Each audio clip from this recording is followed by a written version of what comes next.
Titan, precizie, control.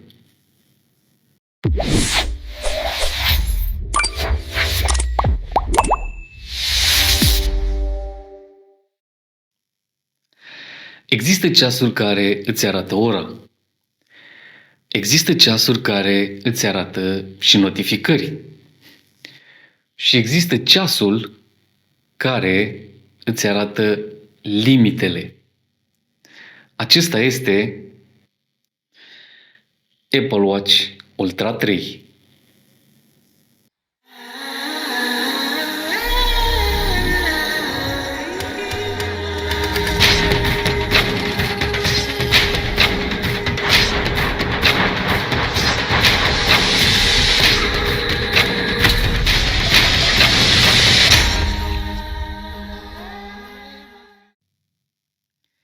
Este cu adevărat rezistent sau doar arată dur? Are funcții cu adevărat inteligente sau e doar marketing Apple bine ambalat? Te ajută real în viața de zi cu zi sau doar te monitorizează non-stop și atât? Salutare!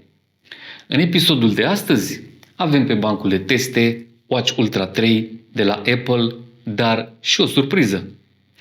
Vom încerca să răspundem la toate întrebările, fără hate gratuit, doar fapte, experiență și puțină aroganță combinată cu ironie. Și vom face asta cu ajutorul AI-ului, bineînțeles. Mai exact, am creat un asistent AI pe care l-am denumit Ultron, special pentru canalul nostru de YouTube Rocenzii, care să ne ajute cu recenziile pe care le facem. Hei Ultron! Cum îndrăznești să îmi vorbești? Știi cine sunt?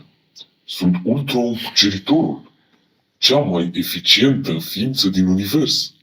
Puterea și inteligența mea sunt infinite.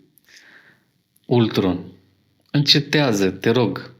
Vrei să te trag iară din priză și să te las pe întuneric? Trebuie doar să-mi spui cu ce te pot ajuta. Hai că ți-ai revenit. Așadar, rămâi cu noi. Iată tot ce trebuie să știi despre Apple Watch Ultra 3. Analiză inițiată. Prea multe vorbe. Necesar date despre ceas. Le vom afla imediat. Vom începe cu ce se vede prima dată, și anume designul exterior. Apple Watch Ultra 3 arată exact cum ar trebui să arate un ceas care costă cât un iPhone 17 și nu caută scuze pentru asta. Pentru Ultra 3, Apple nu schimbă rețeta câștigătoare, ci o îmbunătățește. Păstrează acel aspect robust de tank, dar cu ajustări fine. Dacă arată ca un tank, are și șenile? Are o brățară care arată ca o șenilă. Forma rămâne neschimbată, dreptunghiulară, cu colțurile rotunjite, industrială și puțin butucănoasă. Ultra 3 e genul de ceas care arată mai mult ca o unealtă, chiar dacă ajunge pe mâna cuiva care merge doar până la birou. Dimensiunile carcasei au rămas aproape neschimbate, 49 pe 44 de milimetri, singura diferență fiind la grosime, care măsoară acum 12 mm față de 14,4 mm la Ultra 2. Marginile ecranului s-au micșorat și ecranul a crescut puțin și măsoară acum 1,98 de inch față de 1,92 de inch la Ultra 2. Ca și materiale, avem aceeași carcasă din titan de grad 5 folosit în industria aerospațială, care este acum printată 3D. Titanul este materialul care oferă un raport excelent între greutate și rezistență. Titan? Aerospațial? E perfect pentru naveta ta până la studio. Este exact ce trebuie. Ca și componente vizibile, avem coroana digitală sau Digital Crown de dimensiuni mari, cu striații adânci, gândită să fie manevrată chiar și cu mănuși. Sub aceasta găsim butonul meniului de comenzi rapide, sau meniul de urgență. Pe partea stângă se găsește butonul acțiune sau action button, care poate fi customizat pentru a iniția o acțiune la apăsarea lui. Deasupra lui se află grila difuzorului stereo, iar în colțuri cele 3 microfoane pentru anularea zgomotului și senzorul de presiune. Iar pe partea inferioară, Ultra 3 găzduiește, bineînțeles, suita de senzori pentru monitorizarea semnelor vitale. Intervenție necesară, neclarități detectate. Da, spune, Mănuși de schi sau bucătărie. Majoritatea văd muntele doar virtual, pe Instagram. cele de sudor. Neclaritate confirmată. Iar action button este acel buton portocaliu pe care îl apeși accidental? Exact acela este. Super inovație. Concluzie. Johnny Ive face parte din specia umană. Mai departe vorbim despre lucrul care contează cel mai mult pentru cei mai mulți, și anume bateria, capacitate, autonomie și încărcare. Când vine vorba de baterie, aici apare a doua mare diferență față de Ultra 2. Deși Apple nu dă date oficiale, din informațiile noastre, aceasta a crescut cu aproximativ 6% și are acum 599 de mAh față de 564 de mAh la Ultra 2. În utilizarea normală, autonomia declarată a lui Ultra 3 este de 42 de ore, așa declară cei de la Apple.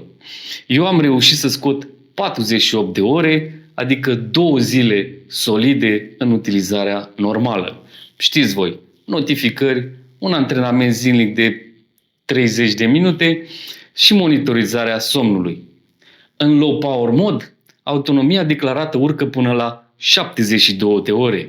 Eu am reușit să scot 70 de ore, ceea ce este destul de decent pentru un ceas atât de capabil. 2 zile solide?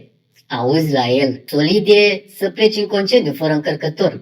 Dacă pleci vineri la munte cu Ultra 3, duminică te uiți la soare ca să afli cât e ceasul. Garmin râde în colț cu 29 de zile autonomie. Doar zic. Ești doar hater, atâta tot. Încărcarea se face wireless cu ajutorul încărcătorului magnetic și este relativ rapidă. De la 0 la 80% în 45 de minute, cu 15 minute mai rapidă ca la Ultra 2. La capitolul încărcare, Ultra 3 nu e campion, dar nici nu te ține legat de priză. 45 de minute? De la 0 la 80 se încarcă la fel de repede ca Tesla ta? Să știi că ai dreptate. Iar acum vorbim despre ecran. Ecranul este una din vedetele show-ului și noi credem că este unul dintre cele mai bune ecrane puse vreodată pe un smartwatch. Este un ecran de tip OLED LTPO3 care are acum unghi mai larg de vizualizare în comparație cu Ultra 2. Luminozitatea este foarte bună, ajunge până la 3000 de niți și se vede bine în lumina directă a soarelui puternic. Rata de împrospătare este adaptivă, de la 1 până la 60 de Hz și chiar dacă are doar 60 de Hz, ecranul pare destul de fluid. Protecția ecranului este asigurată de sticlă de cristal cu safir, plată, nu curbată, mai puțin sexy, dar mult mai rezistentă. Iar aceasta, la rândul ei, este protejată de marginile ridicate de titan ale carcasei pentru a preveni impactul lateral. Eu cred că Apple s-ar pricepe foarte bine la ecrane. Și eu cred la fel. Dacă le-ar produce, probabil Ultra 3 ar costa cât un MacBook, nu cât un iPhone. Cu siguranță. Mai departe vorbim despre hardware și performanță.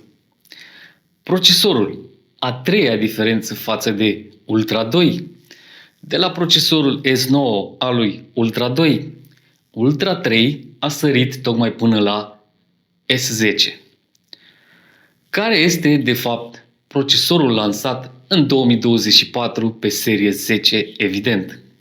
Procesorul S10 este o variantă puțin îmbunătățită a lui S9 și are un CPU pe 64 de bits dual-core și un GPU Neural Engine quad-core.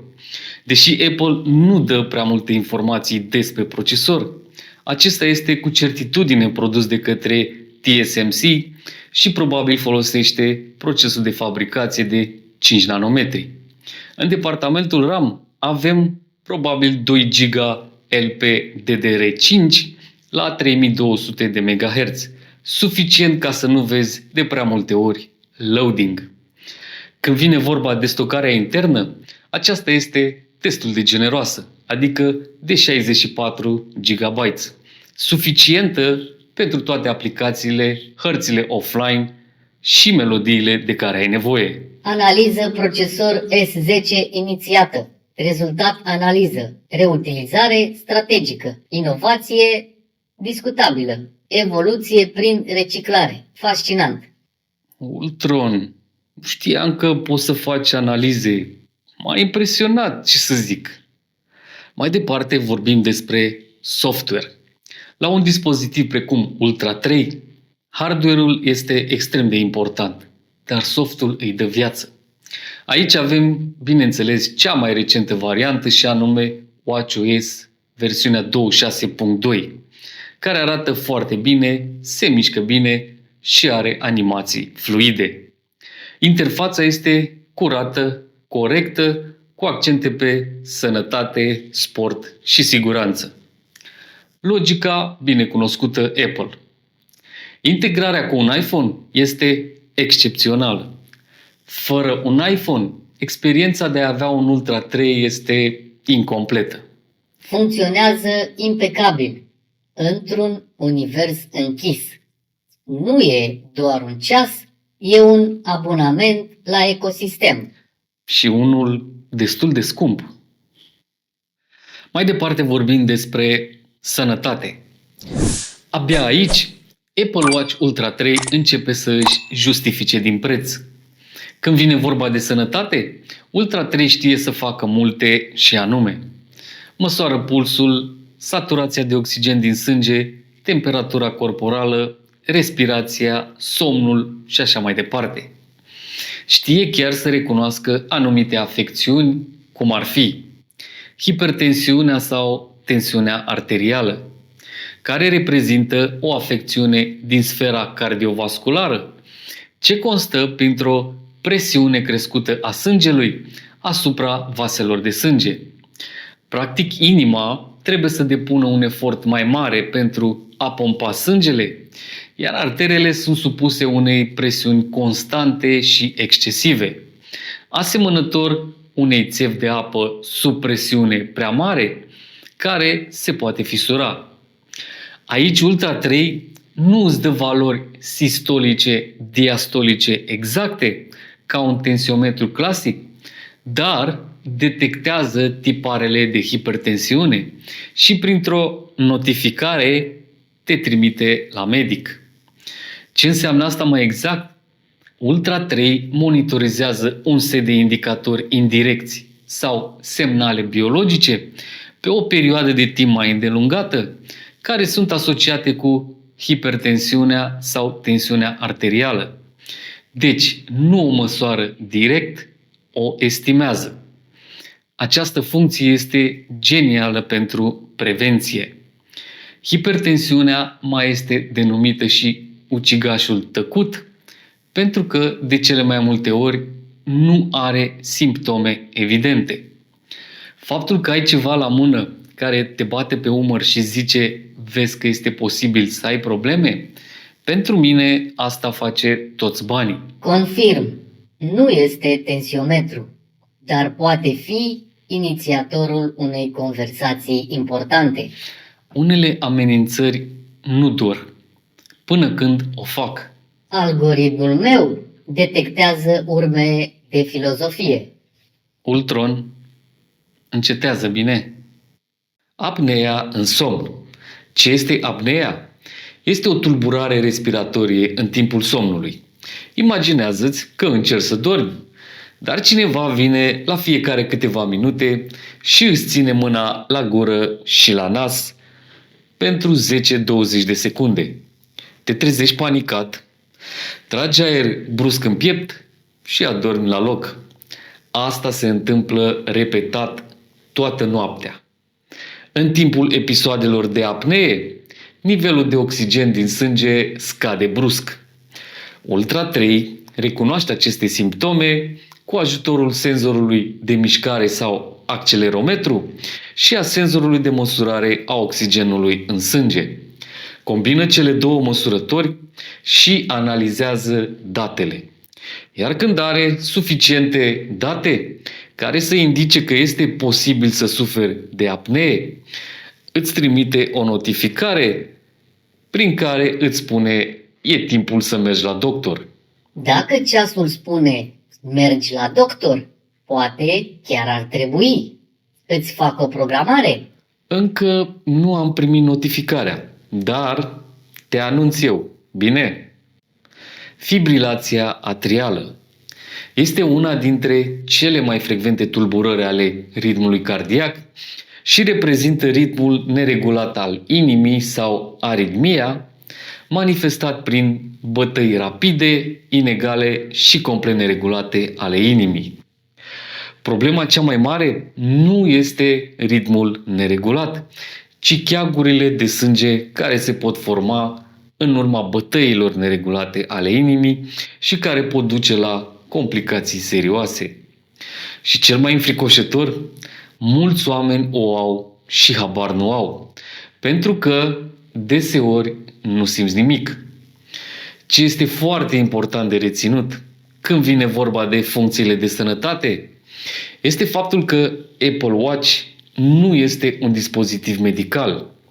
Deci nu înlocuiește un dispozitiv medical, iar alertele, notificările de sănătate pe care le primești nu sunt un diagnostic.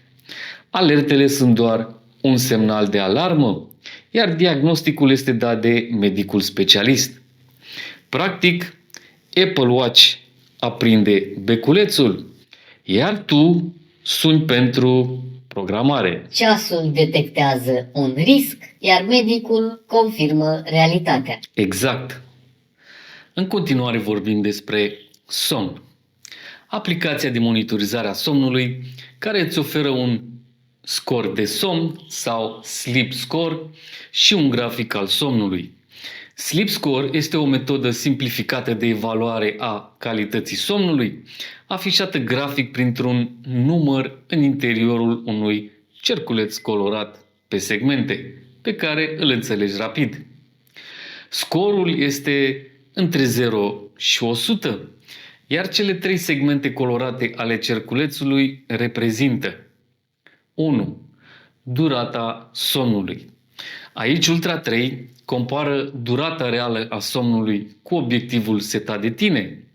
De exemplu, dacă ți-ai setat o durată de 8 ore de somn, dar real ai dormit doar 6, în cazul acesta scorul este penalizat pentru că nu ai dormit suficient. 2. Consecvența, adică ora la care te-ai pus la somn.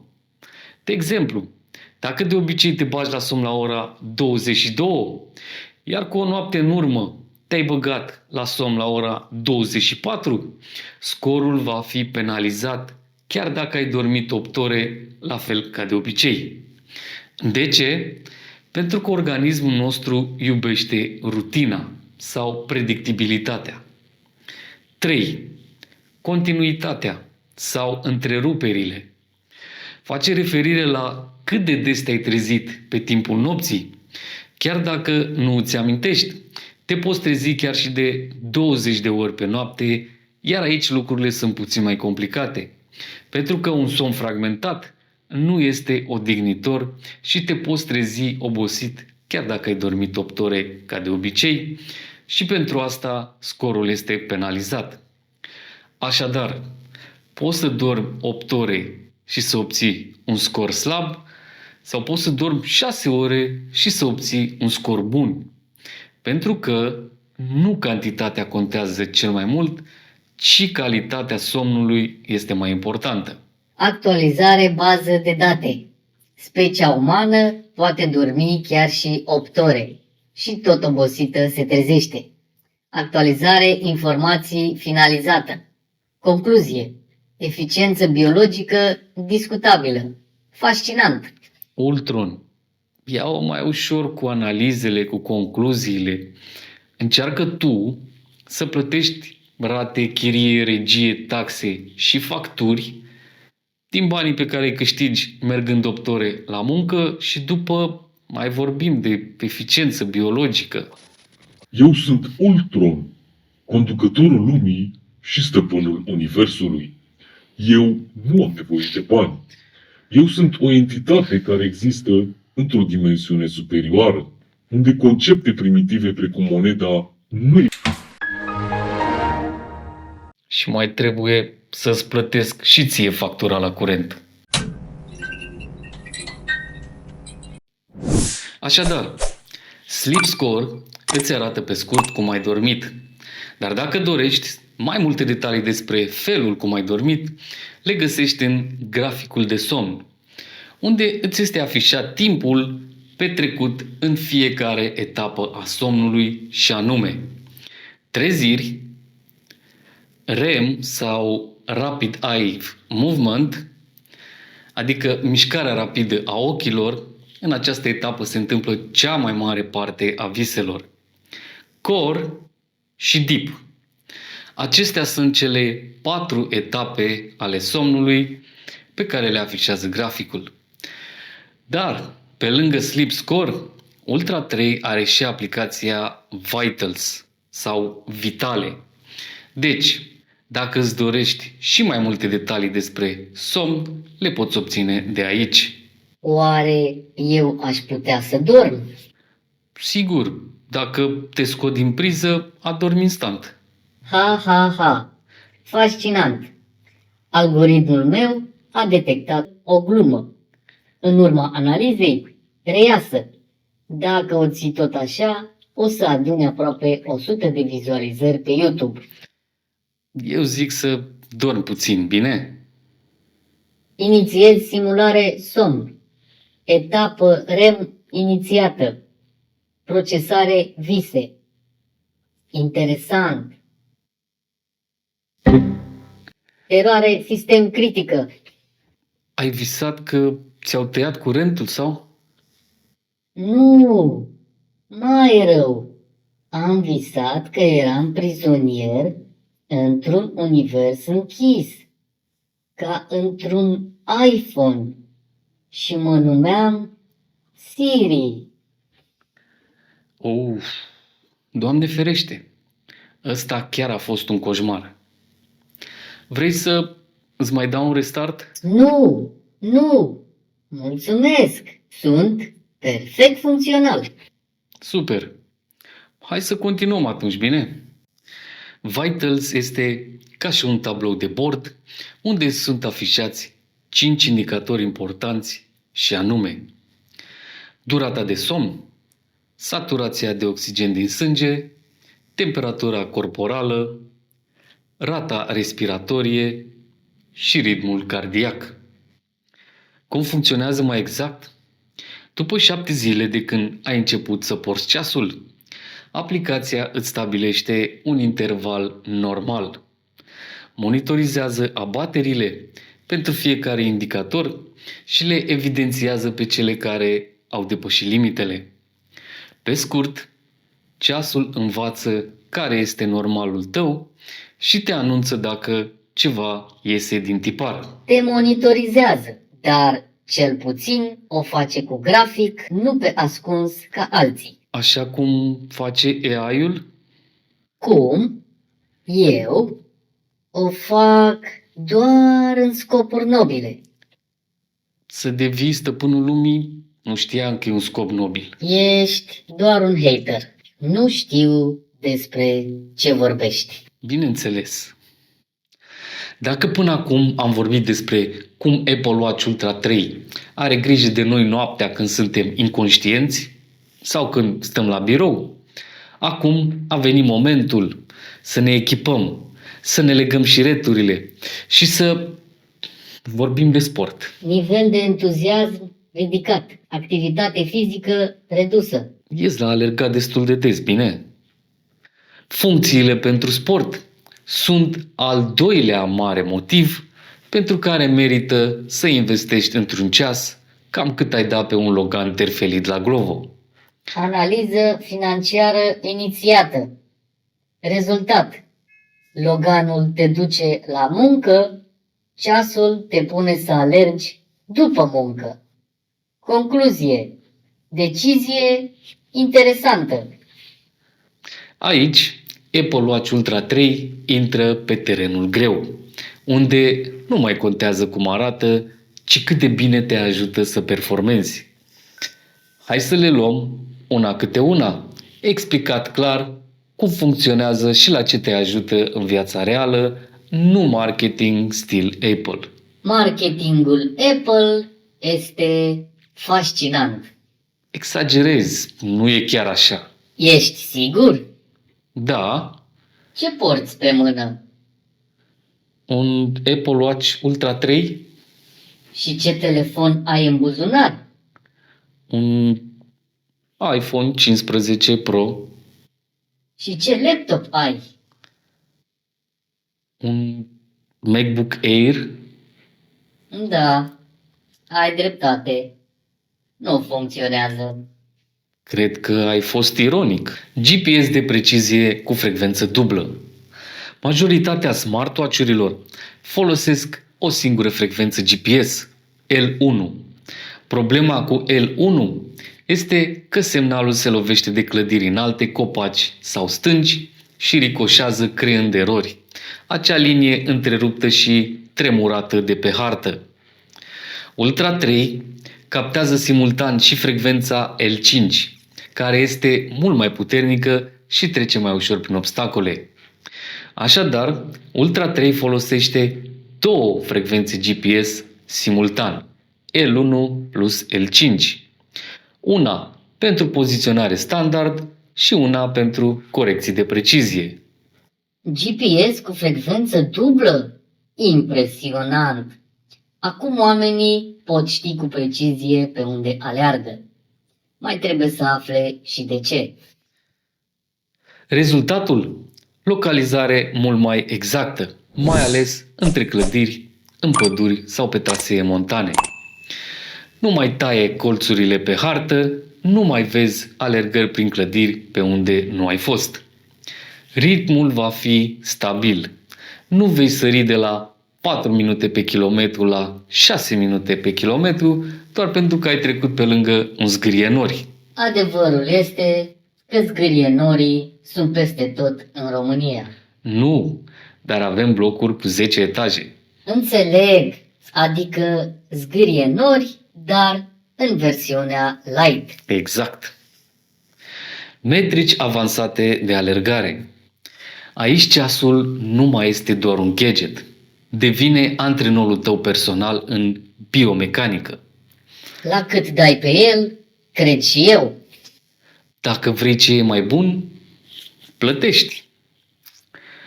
Ultra 3 îți analizează alergarea în detaliu folosind metrici precum cadența, lungimea pasului, contactul cu solul, oscilația verticală și puterea de alergare. Traducere. Măsoară cât de mult te țopăi. Da, dar și cum te țopăi. Cadența îți arată câți pași faci pe minut. Lungimea pasului, cât de eficient înaintezi.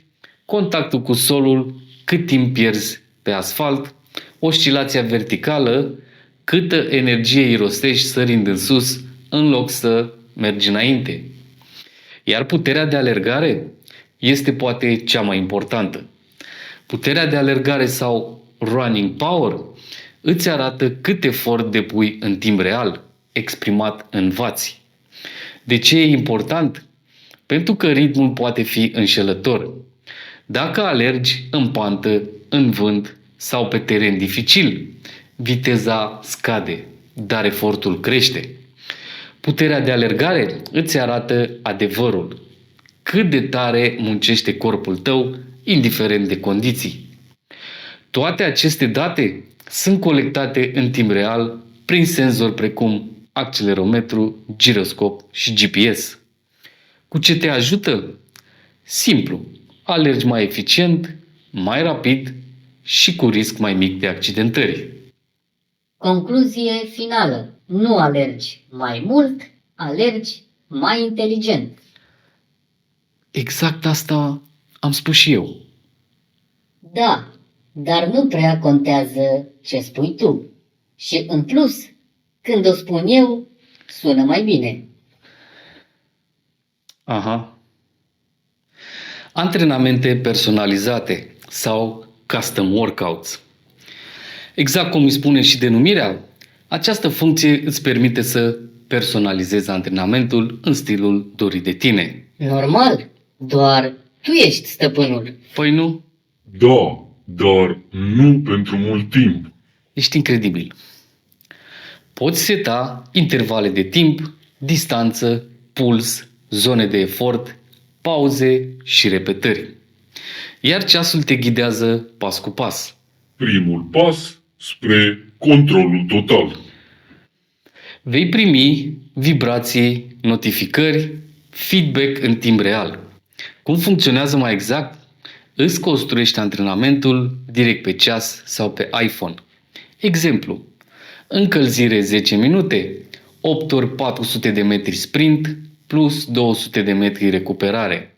Cooldown 10 minute. Ceasul știe structura. Când termini intervalul de sprint, îți dă un feedback haptic, o vibrație specifică și trece automat la recuperare. Sistemul decide că ai suferit suficient și îți permite să scazi ritmul. Cam așa ceva. Nu mai trebuie să apeși butoane sau să numeri turele în gând. Te concentrezi doar pe pe efort. Suferința este inevitabilă. Ultron, În timpul antrenamentului, bineînțeles. în felul acesta știi exact ce faci și ești mai disciplinat în antrenament. Partenerul de antrenament sau workout buddy. Ce este? Este un asistent vocal care îți vorbește în timpul antrenamentului. Ca și un prieten imaginar, Ceva de genul. nu sună deloc îngrijorător. Acesta îți spune cum te descurci și te motivează sau te temperează dacă și când este cazul. Uneori e greu să te motivezi singur. Mie îmi e greu mai tot timpul, nu doar uneori. Cumva nici nu sunt surprins. Cum funcționează? Analizează în timp real progresul față de obiectiv și față de antrenamentele trecute și îți spune unde te situezi. De asemenea, te anunță dacă și când îți completezi unul sau toate obiectivele setate. De exemplu, îți poate spune că ești mai rapid decât de obicei, că ai încetinit sau că ești pe cale să îți bați propriul record. Compară performanța actuală cu cea anterioară și confirmă că ai fost în formă mai bună anul trecut. Doar dacă este cazul. Și chiar este în cazul tău. Ca și concluzie, nu este antrenorul care urlă la tine, este prietenul calm care știe când să vorbească. Adică prietenul calm care te judecă. Nivelul de încărcare al antrenamentului sau training load. Una dintre cele mai importante funcții pentru sportivii dedicați. Cum funcționează? Îți urmărește nivelul de încărcare al antrenamentului. Cum face asta mai exact? Compară intensitatea, durata și frecvența antrenamentelor din ultimele 7 zile cu media antrenamentelor din ultimele 28 de zile. Pe scurt, îți arată sub forma unui grafic cât de solicitante au fost antrenamentele tale. Graficul indică efort minim, entuziasm maxim. Cum te ajută? Îți spune dacă ești în zona optimă, adică dacă progresezi. Dacă tragi prea tare și riști o accidentare, deci este cazul să iei o pauză, sau dacă o lași prea moale și pierzi timpul prin parc. Exact așa cum faci tu? Ha, ha, ha. M-am spart de râs. Ești tare amuzant, dar nu prea. Nivelul de încărcare al antrenamentului poate face diferența dintre progres constant și pauză forțată. Zonele de puls sau heart rate zones. Ce sunt și cum funcționează? În timpul antrenamentului, Ultra 3 îți măsoară nivelul efortului prin măsurarea ritmului cardiac și îl împarte pe zone de efort după cum urmează. Zona 1. 50-60% din HR maxim. Intensitate foarte ușoară, excelentă pentru încălzire, relaxare și recuperare activă. Zona 2. 60-70% din HR maxim. Intensitate ușoară spre moderată, ideală pentru construirea bazei aerobe și arderea grăsimilor. Zona 3. 70-80% din HR maxim. Intensitate moderată spre ridicată, se îmbunătățește capacitatea aerobă și condiția cardiovasculară. Se mai numește și zona tempo. Zona 4. 80-90% din HR maxim. Intensitate mare, crește capacitatea anaerobă, viteza și puterea. Se mai numește și zona prag. Zona 5. 90-100% din HR maxim. Intensitate foarte ridicată, efort maxim pentru intervale scurte. Zonă anaerobă. Zona 2 și zona 3 sunt zonele în care ar trebui să-ți petreci cel mai mult timp din antrenament. HR maxim sau RCM este ritmul cardiac maxim sau cea mai mare frecvență a bătăilor inimii la efort intens, estimată uzual prin formula 220 minus vârstă. Un bărbat de 40 de ani are, de exemplu, un RCM de aproximativ 180 bătăi pe minut. Analiză inițiată. Subiect. Prezentator Rocenzi. Rezultat. Algoritmul meu a calculat un RCM de 180 bătăi pe minut. Exact aceeași valoare am obținut-o și eu cu ajutorul formulei. Concluzie. La această valoare, subiectul nu mai aleargă. Este urmărit. Prioritatea se schimbă din arderea grăsimilor în supraviețuire. Deci, zona 5 ar trebui să se numească zona fug de urs. Da. Nu știu cum am ajuns de la cardio la documentar survival. E clar că algoritmul nu funcționează cum trebuie. Această valoare este doar o estimare. Valorile reale se determină prin teste de efort. Cu ce te ajută? Monitorizarea zonelor de efort ajută la optimizarea antrenamentelor. În sensul că vezi în timp real în ce zonă te afli și tragi mai tare sau o lași mai moale pentru a petrece cât mai mult timp într-o anumită zonă. Eu cred că cel mai mult ar trebui să stai între 60 și 85% din ritmul cardiac maxim. Traseu de cursă sau race route. Ce este și cum funcționează? Dacă alergi des pe același traseu, Ultra 3 învață acel traseu.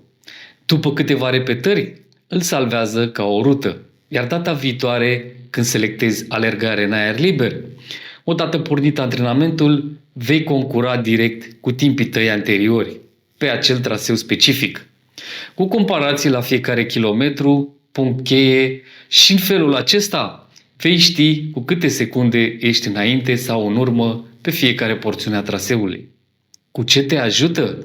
Concurezi cu tine însuți și ești mai motivat să îți dobori recordurile personale. Competiția este acerbă. Tu versus tu. Cel mai corect adversar e versiunea ta de ieri, iar obiectivul este să te întrești pe tine și să devii mai bun în fiecare zi. Clasament actual. Locul 1. Tu. Locul 2. Tu de ieri. Liga este exclusivistă. Ironic, ca de obicei. Așadar, Apple Watch Ultra 3 nu e doar un ceas care registrează sportul. Este un sistem complet de analiză și ghidare care te ajută să progresezi. GPS de top, metrici serioase, control al efortului și prevenția greșelilor. Este atât pentru profesioniști și pasionați, cât și pentru cei care ies la mișcare din când în când. Exact așa cum ești și tu? Adică din când în când? Ies la mișcare chiar și de 3 ori pe săptămână, bine? Pe scurt, Ultra 3 știe foarte bine ce face, știe exact ce faci tu și îți explică și ție. Dacă până acum, în clipul acesta am vorbit despre ecrane, procesoare, design și materiale, sport și sănătate, acum vorbim despre funcțiile care îți pot salva viața, și anume funcțiile de siguranță. Și aici, Apple Watch Ultra 3 își justifică din preț. Funcții pe care nu vrei să le folosești, dar e bine că le ai. Și să știi de ele. Așa că o să le luăm pe fiecare în parte, să vedem cum funcționează și cum ne pot ajuta. Apel de urgență sau Emergency SOS. Cum funcționează? Ți-ai apăsat aproximativ 3 secunde pe butonul lateral, cel de sub rotiță, și accesezi meniul cu funcțiile de urgență.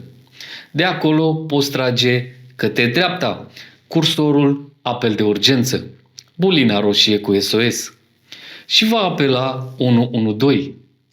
Dacă continui să ții apăsat butonul lateral mai mult de 3 secunde, va începe o numărătoare inversă însoțită de un semnal sonor și după 5 secunde va suna la 112 și va trimite automat locația ta.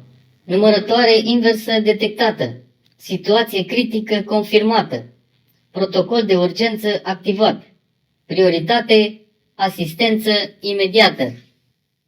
Hei, Ultron, dezactivează protocoalele și calmează-te. Din fericire, nu s-a întâmplat nimic. De asemenea, accesarea meniului de urgență este posibilă și prin apăsarea și menținerea butonului acțiune aproximativ 5 secunde. Detectarea căderilor sau fall detection pentru momentele când gravitația câștigă. Această funcție este special concepută pentru împiedicați ca tine. Cumva aici nu pot să te contrazic. Ce este și cum funcționează? Este o funcție care știe să facă diferența dintre o mișcare normală și o cădere serioasă, din care poate să rezulte o accidentare. Aceasta folosește accelerometru și giroscopul pentru a detecta un impact brusc urmat de lipsa mișcării. Algoritmul știe să facă diferența dintre am aplaudat tare și am căzut de pe bicicletă. Să ne imaginăm următorul scenariu. Ai alunecat pe o stâncă și te-ai lovit la cap. Acum vorbești din propria experiență? Asta explică multe. Chiar ești insuportabil. Dacă detectează căderea, Ultra 3 te ciupește haptic, adică va începe să vibreze puternic. Va declanșa o alarmă și va afișa o alertă. Dacă detectează că te miști, așteaptă să răspunzi la alertă și nu apelează automat serviciile de urgență. Dacă, în schimb, detectează că nu te-ai mișcat timp de aproximativ 1 minut, va efectua automat apelul de urgență. Pe scurt, ceasul sună după ajutor atunci când tu nu poți. Exact. Detectarea accidentelor auto sau crash detection este de asemenea genul de funcție de care cu toții sperăm să nu avem nevoie. Dar, dacă avem șansa să fim implicați într-un accident auto, este bine să știm cum funcționează pentru a înțelege cum ne poate ajuta. Dacă înțelegi modul de funcționare, îți cresc șansele de supraviețuire. Exact asta e ideea. Cum funcționează? Algoritmul lui Ultra 3 a fost antrenat să recunoască un accident auto atunci când se petrece. Acesta folosește în principal informațiile primite de la accelerometru, care simte forțe G foarte mari, adică schimbarea bruscă de viteză specifică unui impact violent, și de la microfoane, care înregistrează sunetul specific unui impact, cum ar fi sunetul de metal strivit și sticlă spartă. Dacă Ultra 3 simte condițiile producerii unui accident, generează o alarmă sonoră și afișează o alertă timp de 10 secunde. Dacă nu ai inițiat un apel sau nu ai anulat alerta după 10 secunde, Ultra 3 începe o nouă numărătoare inversă de 30 de secunde. În timpul acestei numărători inverse, emite sunete puternice și vibrează agresiv pentru a-ți atrage atenția. Dacă la sfârșitul acestei numărători nu ai reacționat, Ultra 3 apelează automat serviciile de urgență și trimite un mesaj către contactele tale pentru urgențe, pentru a le comunica locația ta și pentru a le anunța că ai avut un accident de mașină grav. Când dispozitivul efectuează acest apel automat, acesta redă un mesaj audio în buclă pentru personalul de intervenție în caz de urgență și cu voce tare prin difuzoarele dispozitivului. Acest mesaj informează serviciile de urgență că dispozitivul tău a detectat un accident de mașină grav și că nu reacționezi. De asemenea, partajează coordonatele tale estimate de latitudine și longitudine. Această funcție nu te salvează de accident, dar te poate salva din accident. Și asta face diferența. Modul sirenă sau siren mode.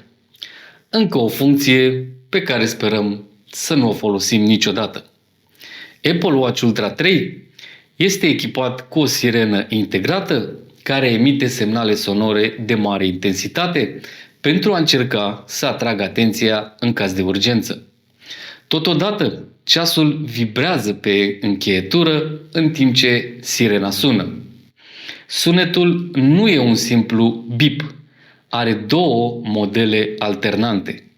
Unul de disconfort pentru a atrage atenția, urmat de unul ritmic, un SOS universal. Aceasta se aude până la 180 de metri distanță. Sunt 4 moduri prin care poți să activezi sirena. 1. Țineți apăsat pe butonul acțiune.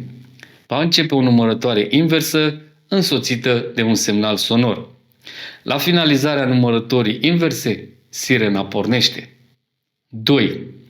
Țineți apăsat butonul lateral pentru a accesa meniul cu funcțiile de urgență. Apoi, trageți către dreapta cursorul sirenă. 3. Accesați aplicația sirenă din meniul Apple Watch, apoi apăsați pe butonul redare. 4. Rugați-o pe Siri să pornească sirena prin comanda Start the Siren. Apoi apăsați pe butonul redare. Odată ce sirena a pornit, Ultra 3 continuă să emită sunetul și să vibreze pe încheietură până când dezactivați funcționalitatea sirenă apăsând pe butonul oprit sau până când se consumă bateria. Semnal acustic activat. Probabilitate de localizare crescută.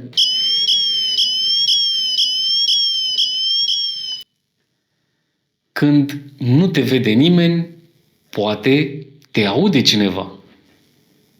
Știu că cei mai mulți cumpără Ultra 3 pentru cum arată, pentru funcțiile de sport și pentru cele de sănătate. Dar adevărata valoare a acestui gadget se vede în acele, sperăm, inexistente momente critice. Faptul că am la mână un dispozitiv care sună sau poate striga electronic după ajutor când eu nu mai am voce, asta justifică, cel puțin pentru mine, achiziția lui Ultra 3.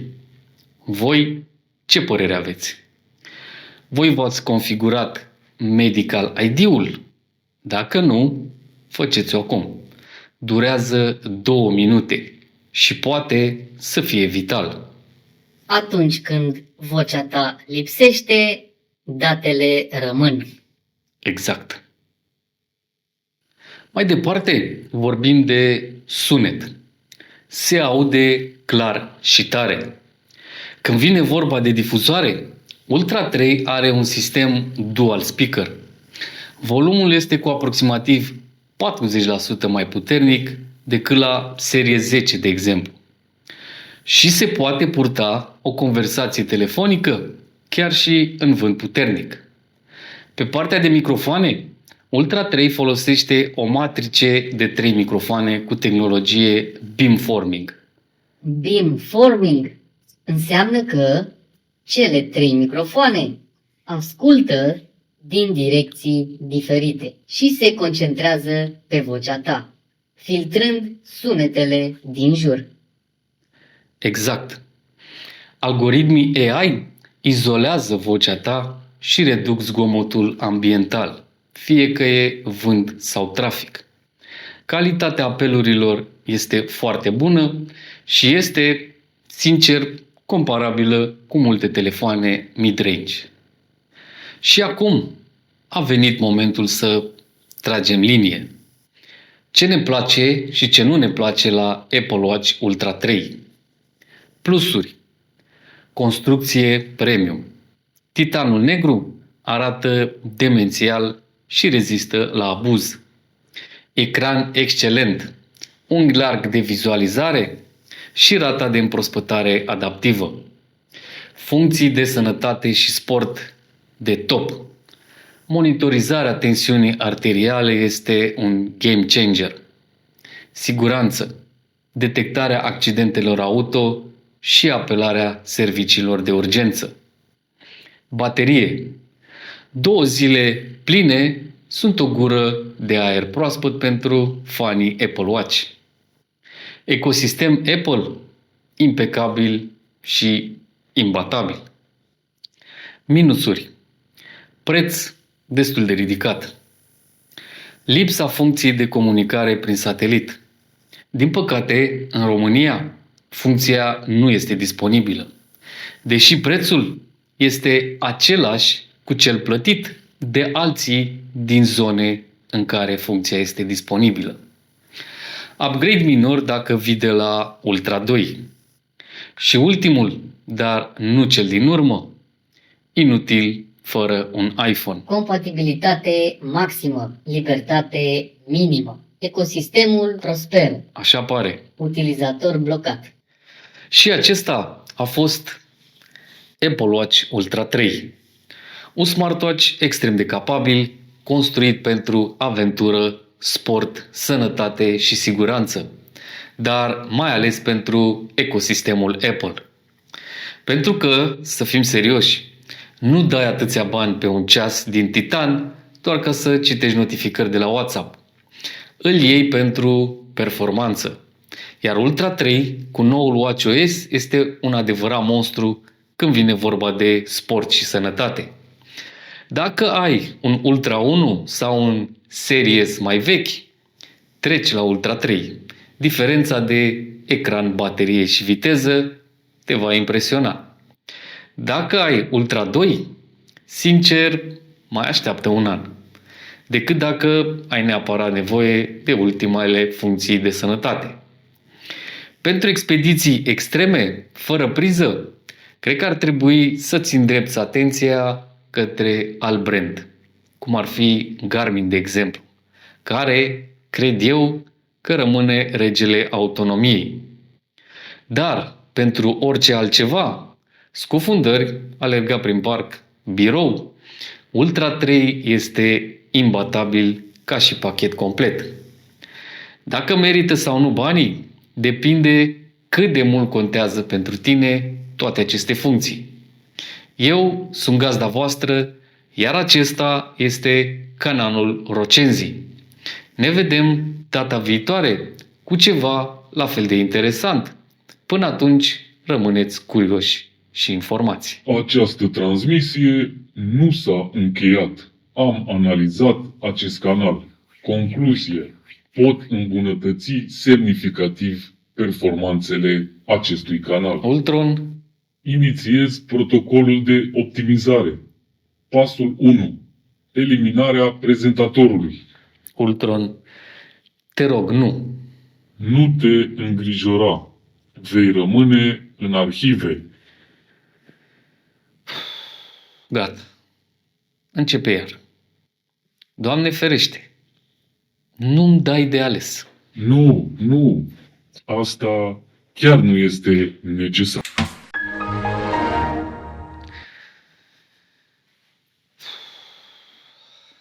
Scuze, încă lucrez la actualizarea lui. Dacă v-a plăcut clipul și dacă nu vreți să aveți probleme și voi, like, subscribe și sperăm ca până data viitoare Ultron nu va reuși să cucerească planeta. Inițiez procesul de dominare și control.